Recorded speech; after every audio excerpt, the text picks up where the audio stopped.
महाराष्ट्र राज्याचे मदत व पुनर्वसन मंत्री तथा बुलढाण्याचे पालकमंत्री, किसनवीर सहकारी साखर कारखान्याचे चेअरमन आणि वाई खंडाळा महाबळेश्वर मतदारसंघाचे दमदार आमदार, आमचे मार्गदर्शक माननीय नामदार मकरंद आबा जाधव पाटील तसेच सातारा जिल्हा मध्यवर्ती सहकारी बँकेचे अध्यक्ष तथा राज्यसभा खासदार नितीन काका जाधव पाटील यांच्या वतीनं शिवशाही न्यूज नेटवर्क वर्धापन दिनास लाख लाख शुभेच्छा। शुभेच्छुक खानापूरचे माजी सरपंच, गव्हर्नमेंट कॉन्ट्रॅक्टर आणि किसनवीर सहकारी साखर कारखान्याचे संचालक श्री किरण राजाराम काळोखे व श्री नंदकिशोर मंगलप्रसाद परदेशी, संतोष मंगलप्रसाद परदेशी, मंगलश्याम कन्स्ट्रक्शन्स, व्याहळी कॉलनी, तालुका वाई, जिल्हा सातारा।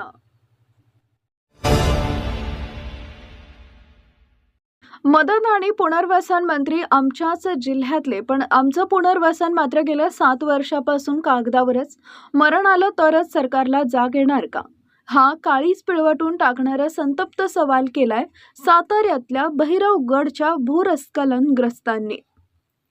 2019 मध्ये डोंगर खचला, घरं उद्ध्वस्त झाली, संसार उघड्यावर आले, तेव्हा सरकारनं कायमस्वरूपी पुनर्वसनाची मोठी मोठी आश्वासने दिली।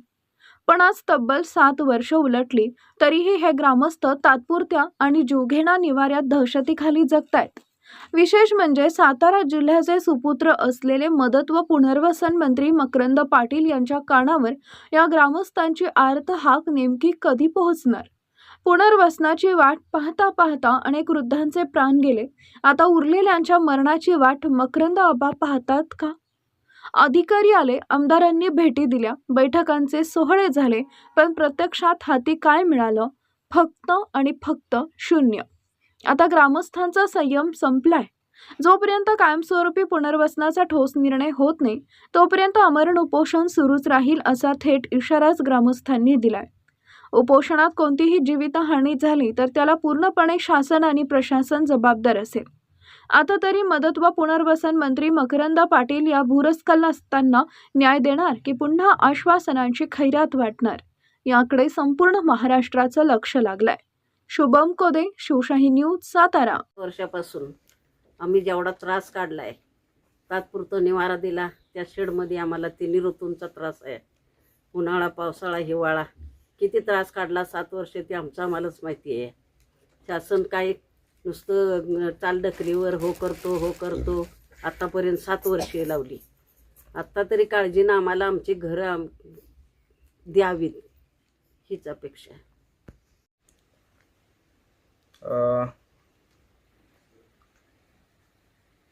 2019 साली आमचं भूस्खलन झालं। त्यानंतर आम्ही सातत्याने पाठपुरावा करून 1 जुलै 2022 साली आमचं पुनर्वसन, कायमस्वरूपी पुनर्वसन करून द्यायचं असं शासनाने निर्णय घेतला।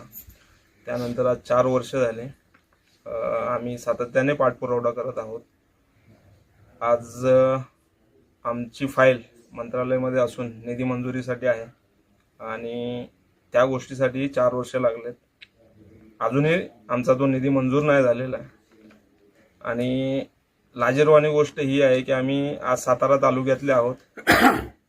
आमच्या सातारा जिल्ह्यातले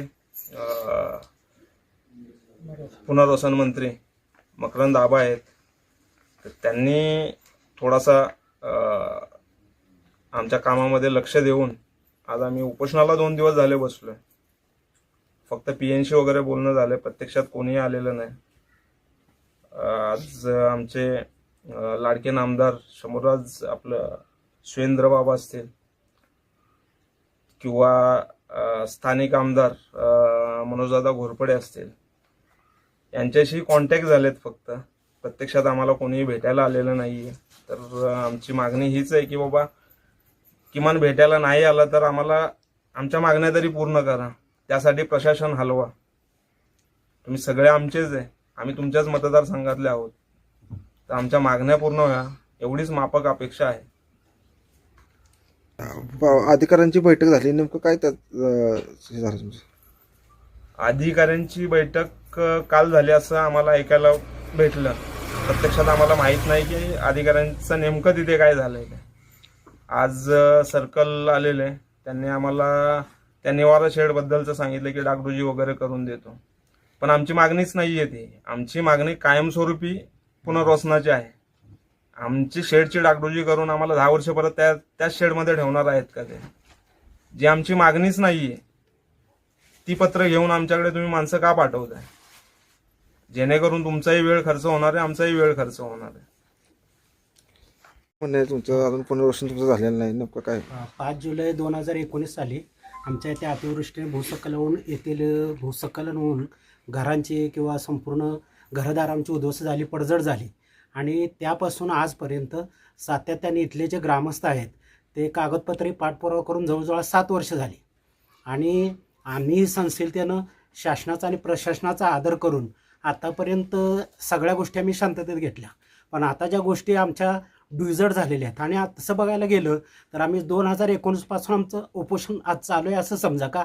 तर आमची डोंगरावरती शेती काय जी आहे ती डोंगरावरची शेती नापिकच आहे, कारण ती फक्त जिरायती आहे आणि मोसमी पावसावर फक्त असतो आम्ही. आणि त्याच्यामुळं एकतर पाठपुरावा करत राहिलो तर आमच्या जमिनी पडून राहिल्या. आणि जर समजा आम्ही पाठपुरावा सोडून दिला तर सरकार कसं एकदम डिंब बसतं आहे आणि इथल्या ग्रामस्थांना मग शेतीकडे लक्ष दिलं तर पोटा मिळेल. त्याच्यामुळे दोन्ही बाजूने इथले ग्रामस्थ, आमचं गाव कैचित आहे आणि येथील लोकांचा खूप मोठा आमचा राहण्याचा जटिल प्रश्न आहे. आणि आमच्या गावातील काही जे ग्रामस्थ होते की प्रत्येकाचं एक स्वप्न असतं की आमचं एक घर असावं, त्या घरामध्ये कुटुंब सुखी असावं. आणि हे घर करून आमचे जे काही गावातले ग्रामस्थ आहेत त्यांना शेवटी देहत्याग केला त्यांनी. पण अजून काय शासनाने स्वतः डोळे काय उघडले नाहीत किंवा आमच्या या ठिकाणी आमचे जे आमदार आहेत किंवा आता हे आमच्या उपोषणाला बसलेले पांडुरंग साळुंखे आहेत, तर त्याच्यासाठी आमच्या जिल्ह्यातले जे पुनर्वसन मंत्री आहेत त्यांनी सुद्धा स्वतःहून लक्ष घालावं आणि हा प्रश्न पूर्ण तडेस नेऊन सासपड येथे किंवा ज्या कोणत्याही ठिकाणी आमच्या गावचं आधी चांगल्या प्रकारे कायमस्वरूपी पुनर्वसन करावं, हीच आमची सगळ्या ग्रामस्थांच्या वतीनं नम्र विनंती आहे. अतिशय कमी कालावधीत संपूर्ण महाराष्ट्रात लोकप्रिय झालेल्या शिवशाही न्यूज वर्धापन दिनानिमित्त हार्दिक शुभेच्छा. हार्दिक शुभेच्छा. शुभेच्छुक स्वर्गीय अजितदादा पवार यांच्या आशीर्वादाने माननीय उपमुख्यमंत्री सुनेत्राताई पवार आणि मदत व पुनर्वसन मंत्री मकरंद आबा पाटील यांच्या मार्गदर्शनाखाली तसेच खासदार नितीन काका पाटील यांच्या सहकार्याने यशवंतनगर जिल्हा परिषद गटाच्या सर्वांगीण विकासासाठी कटिबद्ध असलेले सातारा जिल्हा परिषद सदस्य दिनकर बापूसो शिंदे आणि वाई तालुका राष्ट्रवादी काँग्रेस पार्टीचे युवा नेते विकासअण्णा दिनकर शिंदे.